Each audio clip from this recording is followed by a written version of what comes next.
we've been talking all month about spirituality and social action. So the first, not the whole month, just these last 3 weeks, because our journey to awakening, ended on the 9th. We had this little window to have this conversation. So the first week, we talked about advocacy and how important it is for our spiritual voice to be heard.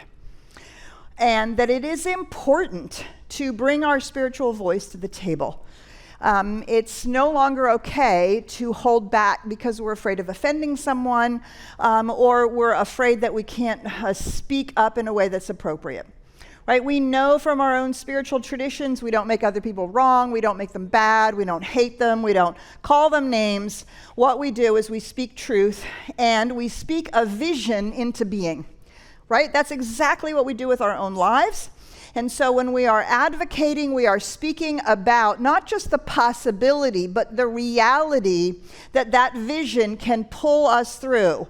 Whether it's women's issues, racism, LGBT, climate, immigration, poverty, homelessness, hunger, the list could go on, right? We can speak a vision, and we did with our global vision.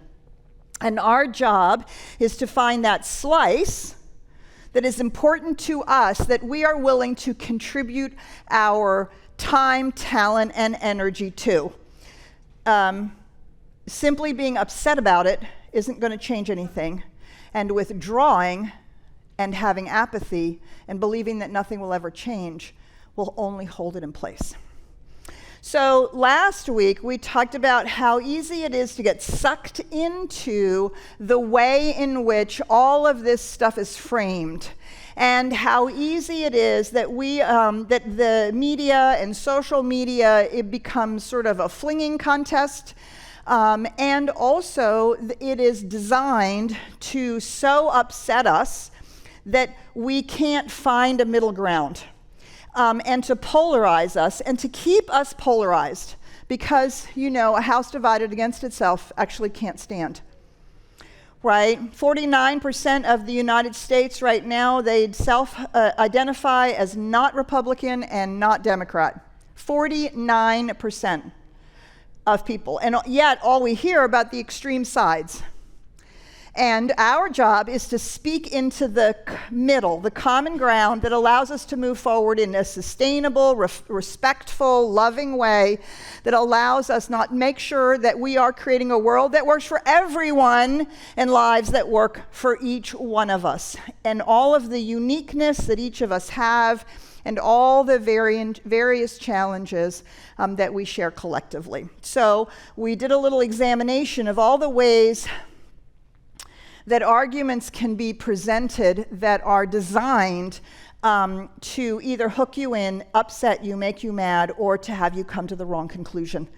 And so we have to bring our critical thinking to bear. We do not leave our intelligence at the door in this spirituality, and we don't want to leave our intelligence at the door when we are thinking about how do we engage in the world in a meaningful way, and in a way that's in alignment with who we are and what we teach. All of this comes out of our spiritual principles, right? We work in the world based on our spiritual principles. We move in the world based on our fundamental understanding of the nature of reality and how each person and all beings everywhere are a part of that. But we also move in the world from a deep commitment to our belief that causal consciousness wins out. That causal consciousness can, in fact, change the trajectory in which life is evolving and progressing. We do it in our own lives every time we do an affirmation. Every time we do a spiritual mind treatment, every time we make a vision board, every time we go to a practitioner, every time that we say, wait, I know this is the truth about spirit, therefore it must be the truth about me, and it must show up in my life. Every time we do that, we begin to narrate in our own minds a new outcome that's in alignment with spiritual truth, that is in alignment with the trajectory of life itself, for those of you who are watching this morning in the Science of Mind class, right? And we know how to do this. And we have countless documented evidences that we know that this can be done collectively. Lynn Twist years ago started this with the work about, the dropping crime rate in various cities. We were a part of that. Can't remember the year. Many, many years ago, we were a part of that. We were part of meditating for X number of days over X number of weeks. Documented research showed that the crime rate did, in fact, go down, not only in Dallas, but in the other cities where this experiment was taking place. For those of you who have ever been involved with John Randolph Price's Let's Pray for World Peace at 4 a.m. it was 4 a.m. in Seattle, at noon Greenwich Mean Time. If you do that, if you've ever been part of a prayer vigil, you've ever been part of a place where people get together and say, we are going to do spiritual work around this, right? You have been already involved in this process. And it is fundamental to our work in the world. When we ground ourselves in spiritual truth, when we begin to narrate for ourselves what does it look like on the other side as we have worked through this, and we hold steady to that vision, do you see, then we can work in the world with confidence. We can speak, trusting that we are speaking for that vision. We can do all of our work, whether it's advocacy, whether it's parsing the news. We can do all of that with an attitude of, yes, we can, because we know that consciousness is cause. And causal consciousness that is deliberately and consciously directed is absolutely shifting in our own lives, our own way of moving in the world, and when we do it together collectively. So I've had a lot of people ask over the last 3 weeks, and even prior to that, I don't know how to do that. I feel like I know how to do that in my own life, but I don't actually know how to do that for these very large, seemingly insurmountable issues that we are facing.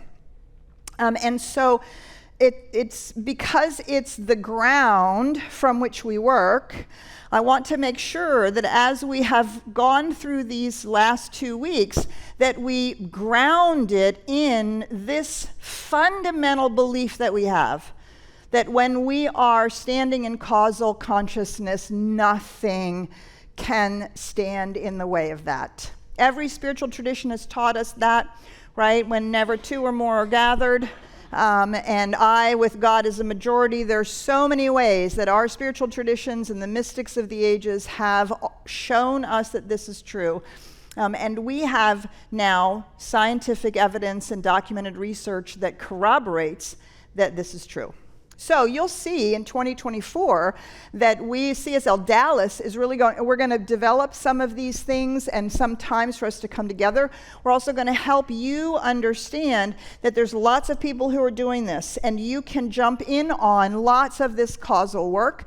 CSL, they do a monthly thing we'll be letting you know about. There's lots of ways that you can contribute, especially for those of you who don't feel comfortable talking or don't feel called to outer advocacy work. This work is just important. And even those of us who are called for that, we need to be doing this work because this is the ground. Otherwise, we're too likely to get into the us and them, the name calling, the anger, or the despair, right? This has to be the ground from which we come so that we can say, yes, we can. Yes, we can. So we're going to go on a little extended journey.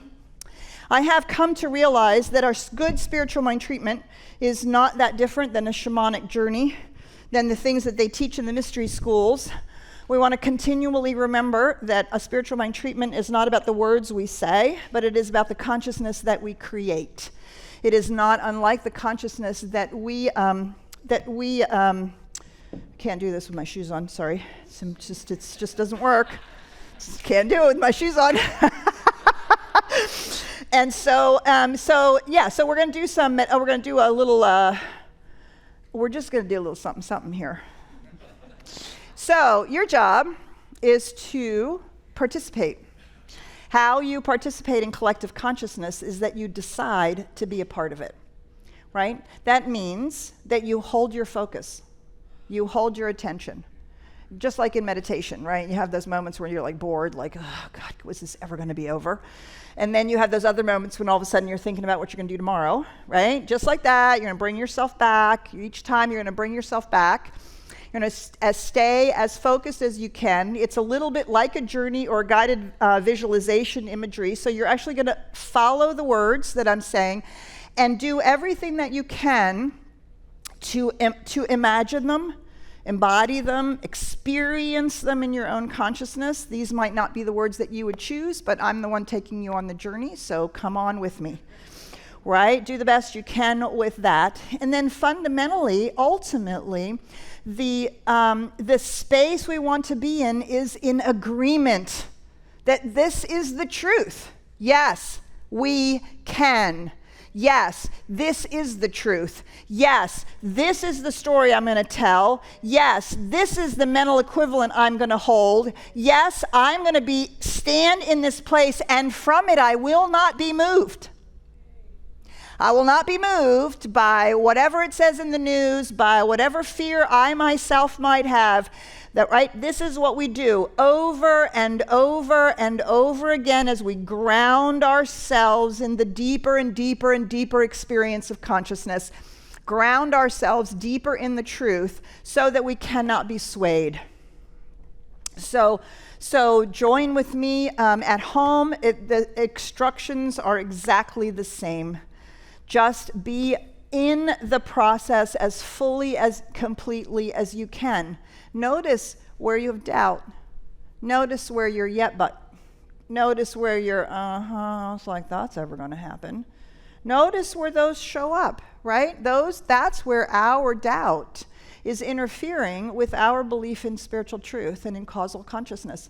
We all do it. There's nothing wrong with it. But that's where our work is. That's where our personal work is, to move through those places of fear and doubt and apathy. If they come up, no shame, no blame. Just notice them and notice that, okay, I got to do some work there because I'm really not sure this stuff works. This is an exercise in understanding whether or not we believe that this shit really works, right? Otherwise, we're not using it in our lives. So this is the single biggest thing I believe Science of Mind and New Thought and every spiritual community that is ever doing good work in the world through prayer and consciousness. This is the fundamental thing that we have to offer. Shift consciousness. And therefore, create critical mass that tells a new story. And where nothing but the new story is acceptable. Nothing but the new story is acceptable. Lenny is going to provide us with a little quiet music in the background so that you can go on this journey with me. So I invite you to go within. Close your eyes if you choose. Find a quiet place in your mind and in your body. Breathe.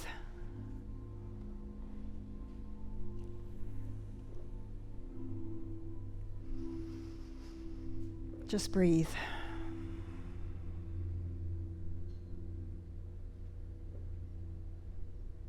Notice that when you breathe in, the breath is there.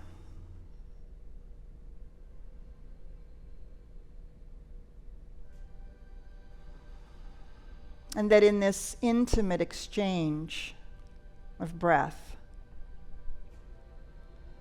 it's a beautiful representation of the infinite exchange of life. The universal breathing itself into the individual, and the individual breathing itself back out into the universal.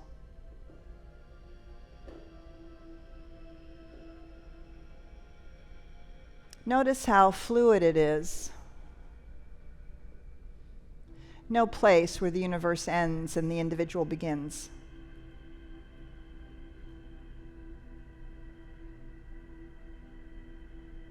No place where the individual ends and the universal begins. An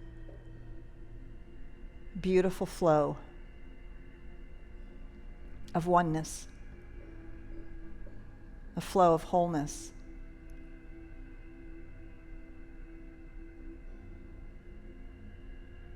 And as we recognize this, we find ourselves settling into our bodies, grounding ourselves where we're seated, grounding ourselves into Mother Earth, into the power and the presence of the embodied life.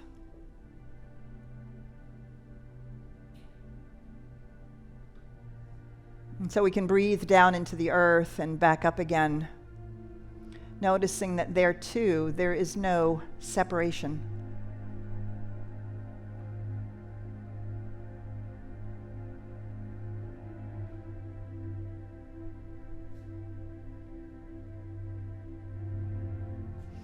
So just take a few moments to just breathe. Breathe out into the universal, draw it in. Breathe down into the earth, into the physical, draw it back up again.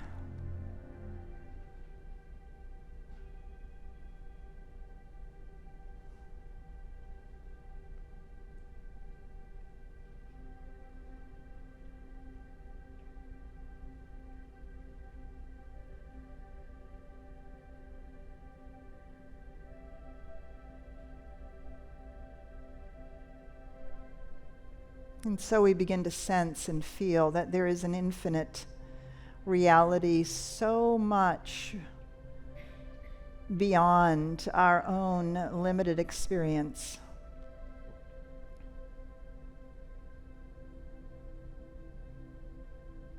An infinite reality that is the source of all life, all creation. A power and a presence that is not just the impulse of life, but the power from which life springs.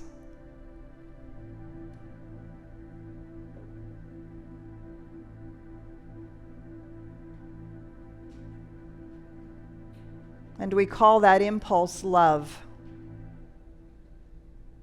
The desire for the infinite to experience and express life.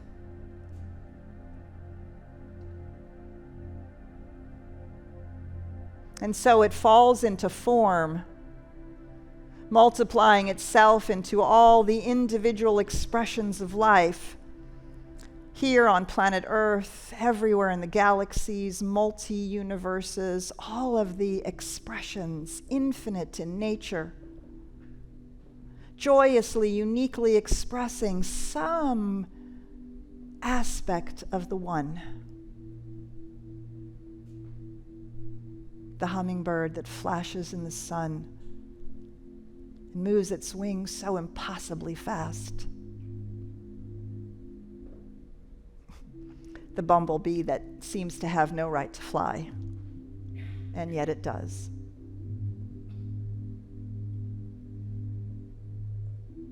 The rainforest's rich, interdependent ecosystems that are so vibrant with life.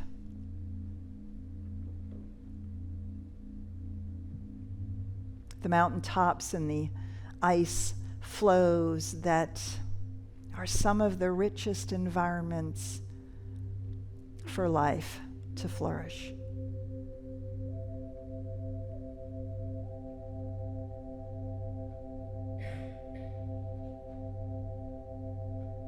Each expression a part of the whole, expressing itself through all of creation.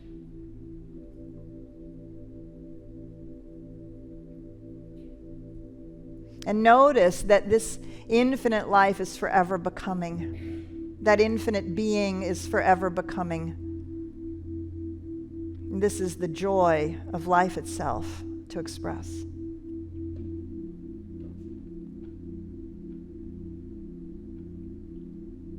all of creation evolving for more expanded ways, for consciousness, the infinite, for spirit to become.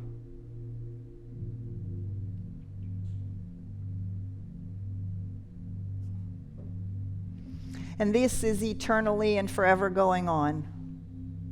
And somehow, miraculously, that evolution has come to the place where it has evolved an organ, a physical expression of itself, a place where consciousness can house itself and pretend to be individualized, pretend to be separate.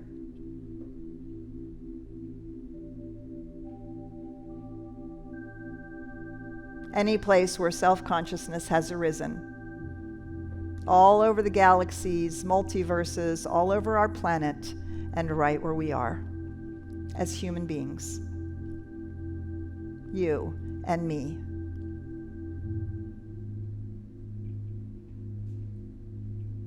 That infinite life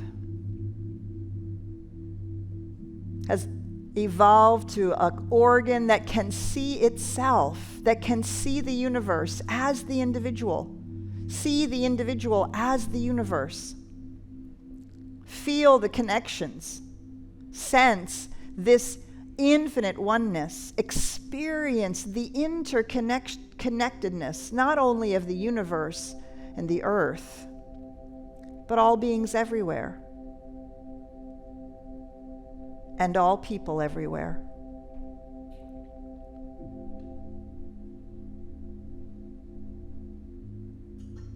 And right where I am and right where you are, that revelation is making itself known as an awakened consciousness. An awakened consciousness that can sense and see this beautiful impulse of life, and recognize that it is guided by a wisdom and an intelligence that knows how to make all of those creations, from the galaxies and the black holes and the quasars all the way down to the quarks and the photons of light, resting in that quantum field of possibility. The Hindus called it the womb of creation, the ultimate no thing from which all things spring. We have been awakening to this consciousness now for thousands of years.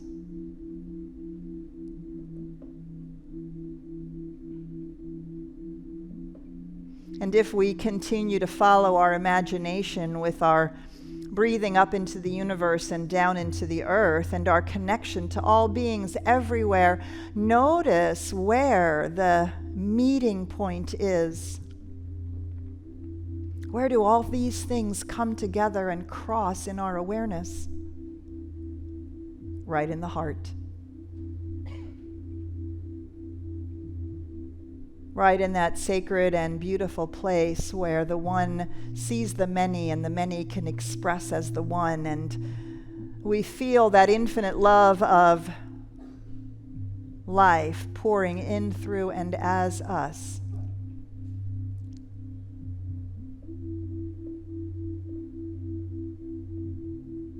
It is this love that motivates. It is this love that feels its interconnectedness. It is this love that is the truth behind all we say, all we do, all we are motivated to work for, all that calls us forward. It's also the place in which we grieve. We grieve the hurt and the pain. We grieve the reality of the human experience of separation. We grieve the damage that has been done to each other, to our planet.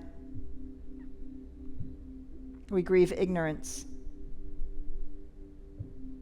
We grieve the belief that there is even such thing as separation.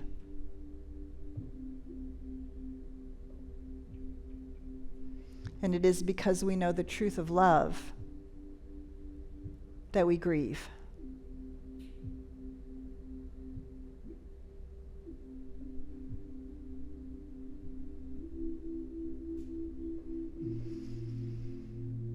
And this grief is real.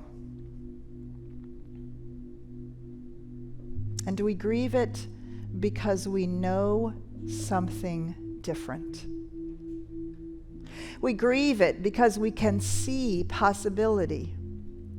We grieve it because we know this isn't the truth. We grieve it because we can see beyond separation and hurt and anger to where love can take us. And so in this moment, we transform that grief into truth. We transform that grief into trust. We transform that grief into a new story. This has not been the truth of humanity. This has been the opportunity for awakening, and we call that awakening forth now.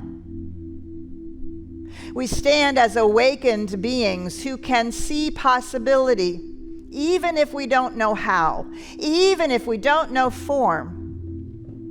And each one of us can say within our own consciousness, I am an awakened being. I am pulled by a new vision. I see a world in which all people find a place and a home that works. I see a world in which we care for ourselves and each other and creation. And I know that as I do so, I join my consciousness with all awakened beings. And that in this reality, we are lifting the awakening of humanity. I know that as I do so, this awakening calls for an awakening in our political leaders, in our corporations and business leaders. From every level, this awakening must now take place, for I have called it forth. For I see it and sense it as the truth of humanity itself. I accept and expect that new choices are made. That choices that are sustainable, inclusive, equitable, fulfilling, bringing wholeness back to our homes, our cities, our nations, and our planet. I affirm that we are listening to the feedback of life. We are seeing those ways that do not serve, and we are choosing new ones. I affirm and I celebrate every place where a difference is being made. I look for the good and praise it. I praise it in those governments who are choosing nature. I'm praising in those corporations who are making equitable decisions. I am praising those politicians who are working for climate restoration and us as a species growing into a new way on the planet. I look for the good and I praise it, and I say, yes, we can. They can, we can. Those people, that group, that company, that political party or group or government or whatever it is. Yes, they're doing it. See, we can. Yes, we can.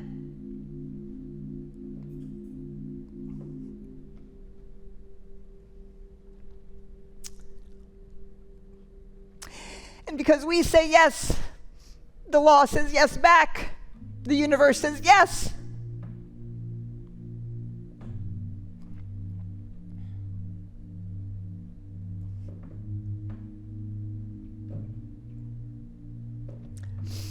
So just inviting you to scan in your mind's eye for the good that you have seen.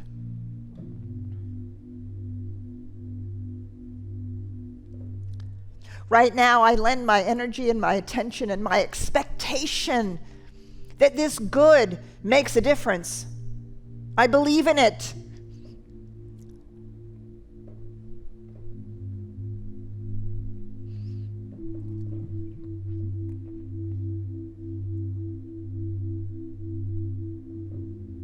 I stand witness to the good and I praise it.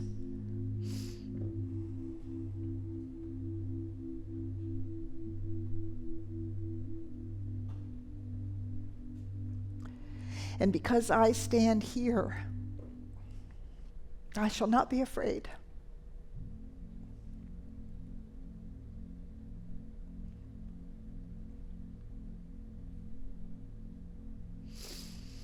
Because I rest in an infinite power and presence that knows how to do all of this. I trust in that infinite universal law, divine right action taking place, the awakening of consciousness in the most unexpected places.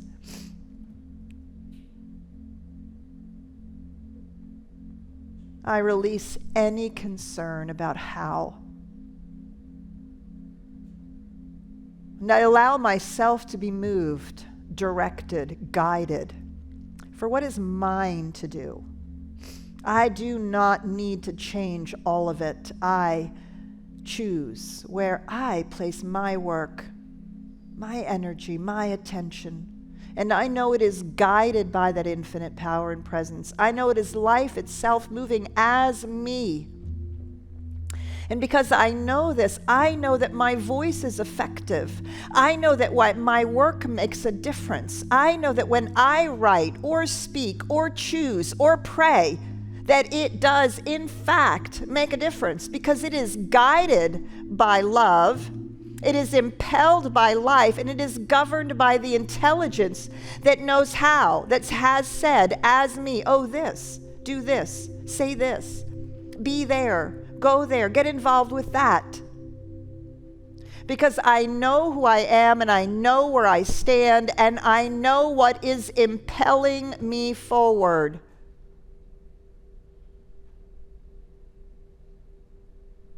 So I move with trust. I speak with faith and confidence. From this I shall not be moved. I allow myself to grieve, but I know it's not the end, because I know it's not the truth. I allow myself to look without fear, because I see through it to a greater vision.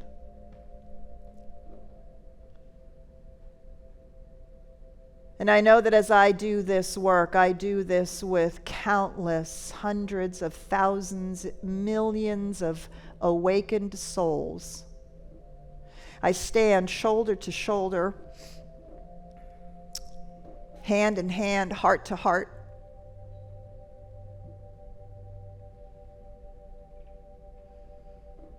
As life and love are brought more fully into the world.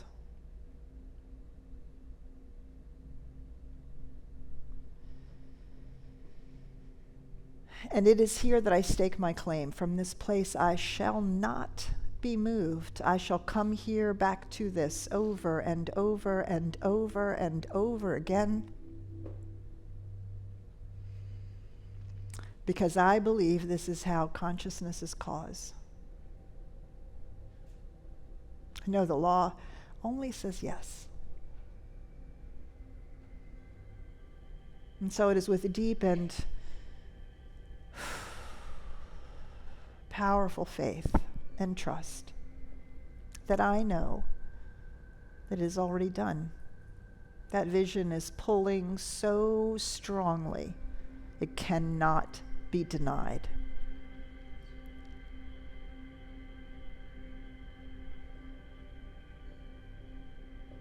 So I breathe in that deep assurance, that cheerful expectancy, that willingness to be part of the answer.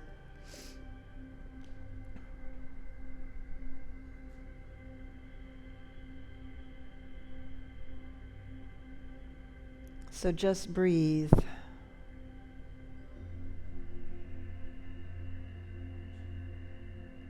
Allow these truths to permeate every cell of your body,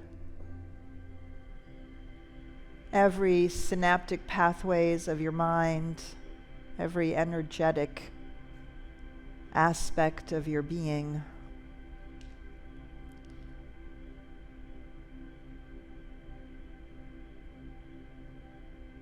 I let it be so, and so it is.